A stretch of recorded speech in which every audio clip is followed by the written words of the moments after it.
I'm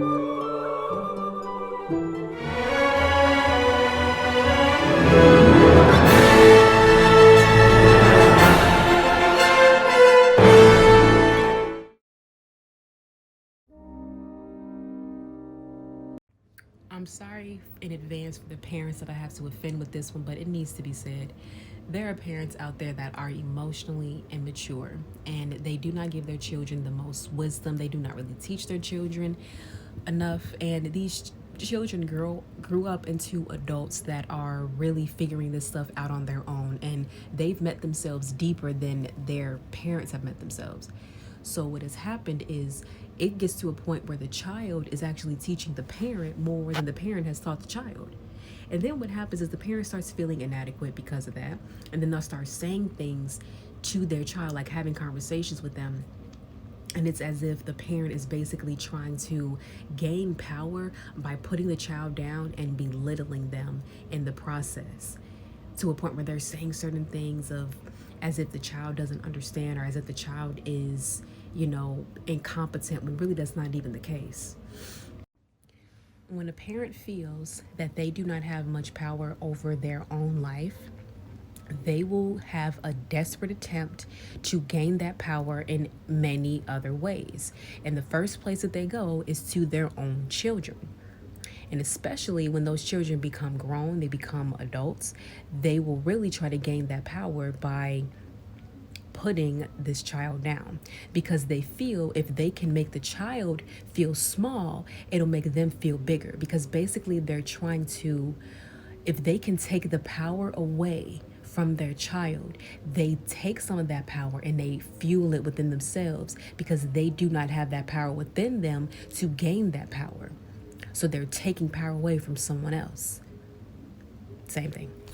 And this tactic actually pushes the child away from the parent, and the parent doesn't even realize it. Sad reality, man. Oh my God, corny, lame, boo, tomato, I'm throwing tomatoes. Parents, I still ain't done dragging y'all. So anyway, another thing that y'all tend to do is when your children come to you with their mental health issues and problems, you don't take it seriously. You brush it aside as if it's nothing. Then when behavior issues start to get a little bit more severe, or let's say, for example, you will antagonize your child or chastise them, start picking at them, making fun of them, whatever the case is, you start picking fights with them, and they start matching your energy. Then all of a sudden it's, well, you know what, you need to go see a counselor and go see a therapist. When are you gonna start seeing a counselor? You need to see this.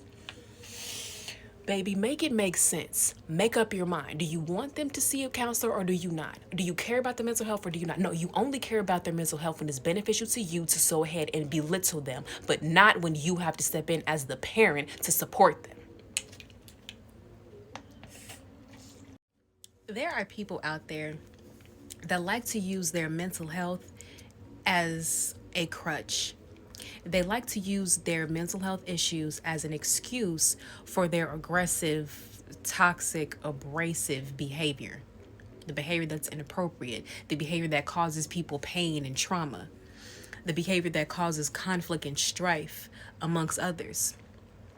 Because they feel that if they can use their mental health as an excuse, then it justifies their actions. Thus, they won't have to take accountability fully for their issues, as if they are not the ones that's in control, as if they didn't choose to do that, but their mental health is what forced them. But no, if they are fully aware of what's going on, they chose to do that action and have gotten used to using their mental health as an excuse because they don't want to grow, because growth is hard for them.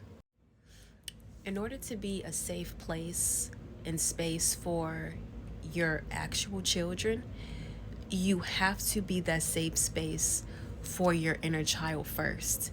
Every person has to be a mother or father to their inner child first.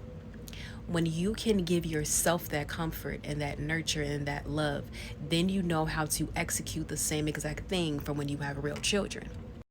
And when it comes to healing your traumas, you have to feel and deal in order to heal. is the motive that I always talk about, where you have to feel your emotions. Give yourself the space to feel what you're feeling and let yourself know that you are safe. Feel it and then let it pass through. So that way you will be comfortable with letting your child have the space to feel theirs.